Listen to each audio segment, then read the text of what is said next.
It's Brian Preston, the money guy. You stretch your dollars further than anyone else.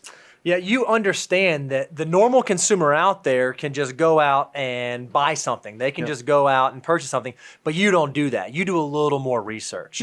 You go a little bit deeper. You understand how to maximize exactly what each one of your dollars is doing for you. Well, I think this is actually one of those fundamental skill sets, Bo, that everybody I've met, I'll give you the compliment that this is definitely you. Because I've known you since you were pretty young, I'll give you, and then I was actually a boy wonder. You were a boy wonder. So, and I'm getting old enough that when I look back and when you're trying to figure out, when you're a kid, when you have your pretend time and you watch all these superhero TV shows and cartoons, you're like, am I a superhero? How do I know? What's my superpower? I don't know if I'm a superhero. So I'm telling you, this is one of those moments in your financial life, if you're trying to figure out if you're a financial superhero, the first thing that you're going to realize is, does your money really does go further than anybody else? I mean, I have told you guys, y'all have heard me make jokes. I had perfected in high school the $7 date night. Now, I mean, look, you laugh. It still worked. Braun had dates. Obviously, you're $7 date married night. man with a family, so it had to have done something. It worked. And then, I always had coupons. Even in college, people knew that even though I didn't come from money, you don't come from money, I was just good with money. Right. And you tell me that wasn't the same for you. Yeah, what's so funny is I think when I was young, it was always that I was just a tightwad. I was just super cheapskate. That's what it was. But it really wasn't that. It was just I knew how to maximize my resources. And I think as we got older and as we advanced, those same people who used to ask you questions when you're younger, they still are asking you questions because they recognize it is a unique skill set that you possess. Well, and I also think this is where, if you want to know the truth, I'm going to give you all some real stuff here that freaks people out when they reach their 40s and 50s, where I'm at. Is you can take two couples that make the exact same incomes and then fast forward 20 years, and one of them will have almost a 7-figure, or maybe they do have a 7-figure portfolio, and then the other one is still scraping by. And you're like, what happened here? The opportunity was exactly the same. And what you'll find is that one was just better with their resources. So let's kind of get into what this is. The first is focus on the big savings. Yeah, this one, no, go ahead. This one makes me think about, we were listening to that talk a couple weeks ago at the conference we went to, and the guy was talking about how I'm so mad at people telling you that if you just avoid buying Starbucks, then you're going to be wealthy. No, that's not cutting. Yeah, it's great if you want to cut $3 out, but there are big savings that you can look at where you can actually go save some real money, not just cutting out the little expenses in your day-to-day life. Well, and that's what the big thing is. We wrote focus on the big savings, and I can tell you a perfect one I did. I got my homeowners and automobile insurance renewal, and I immediately write my insurance broker, and I'm like, what's going on here? I was like, there has to be a better deal because this is getting ridiculous. Right. What's amazing, on the spot, they write me back, and miraculously, my risk profile has changed. Oh. I'm like, whoa, my risk profile has changed, and now my premium is $900 a year cheaper. And I was like, okay, that's great that we're going to save $900, but is this carrier, are they offering better rates to new clients, or should we go shop this with others? So she then goes out and shops it. There was another on top of the $900, there was another $600 in savings. So I saved $1,500 just by sending an email to my insurance broker. So it was 2 emails total, saved you $1,500, right? And that's a big, you think about it, $1,500. Now, I know you're not going to get away with that every year, but probably every 3 years, you have to keep your ungrateful service providers like your insurance companies honest with you so that they're not treating new clients much better than they're treating existing clients. And there's a lot of things, your utilities, your insurance providers, and those things can add up to some decent sums. We're not talking about skipping lattes here. We're talking about saving thousands of dollars. Same thing in knowing what you own and what you're buying. If you're buying and paying for permanent insurance versus term insurance, what's the real reason that you're buying it?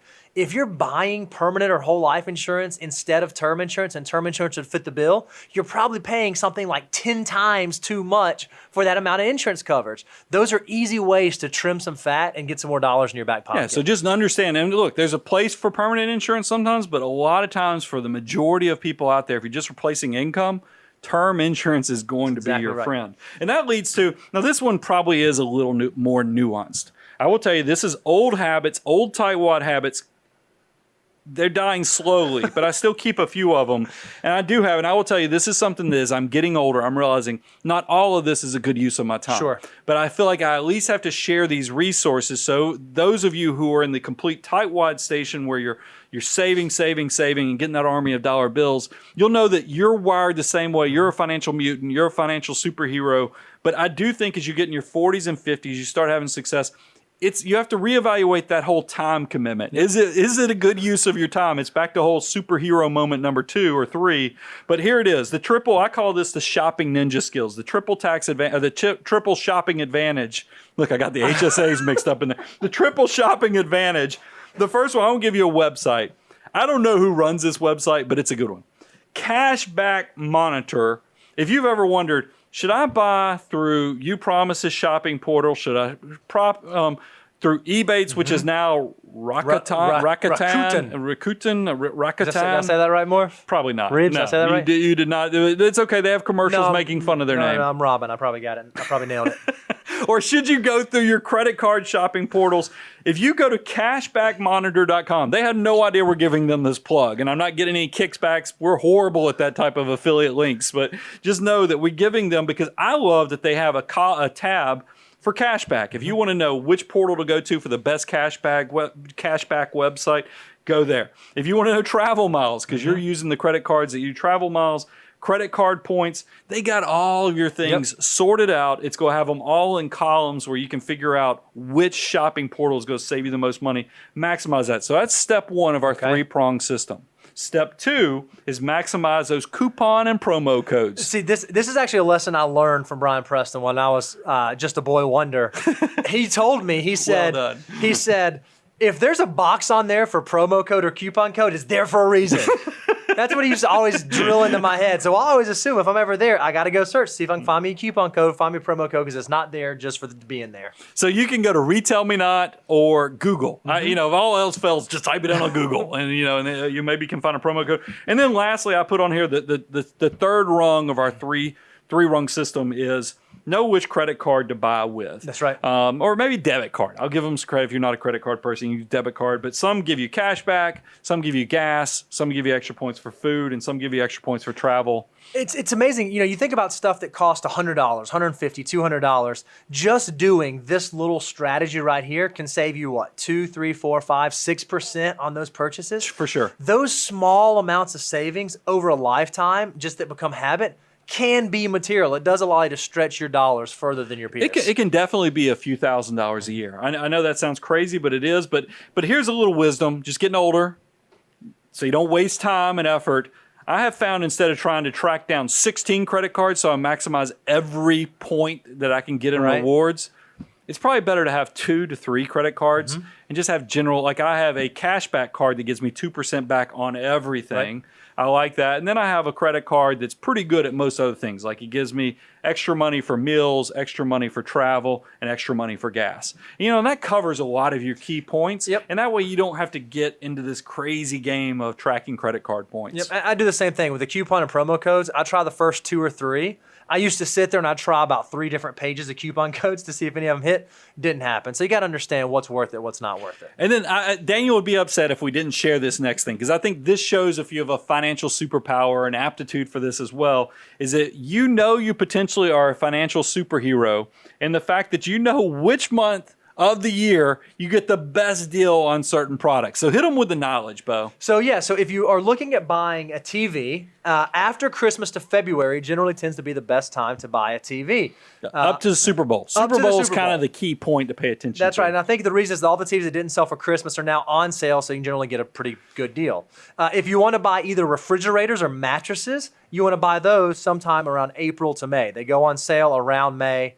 And the new models come out in the summer, so they're usually trying to get rid of them in the springtime. And I would be remiss. I told Daniel, I was like, go find out if that's a real thing. He wants you to know that there's Maytag Day, which is in May. See, I didn't even read it. Yeah. I didn't even read it because I was like, Daniel made that I called Daniel into Mom's. I was like, is this a real thing? He says, nope. That's what kind of led to the refrigerator season changing in April and May was Maytag because they're one of the original ones. So you heard it from Daniel. It has to be right. Vander and Daniel said it has to be true. And then keep going, Bo. Yeah, if you want to buy appliances, you want to look at September to December. These are things like washing machines, dishwashers, microwaves.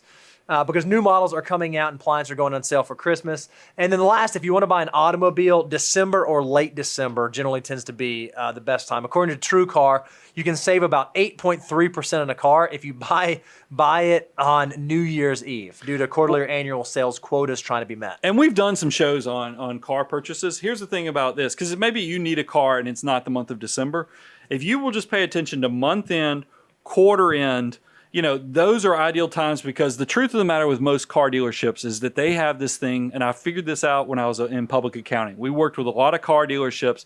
Most people don't realize that cars, when you go to deal with dealerships, they get what's called holdback, meaning that the manufacturer, based upon their volume and the sales incentives at the time, the more volume they sell in that quarter or that month or that year, they're trying to reach quotas or numbers so they get a bigger portion back to them. So that's why if you can hit them right at the end of those sections or periods, they're more inclined to give you a deal, because sometimes they'll even, I know I had a Toyota Highlander that I bought for my wife back in the mid-2000s.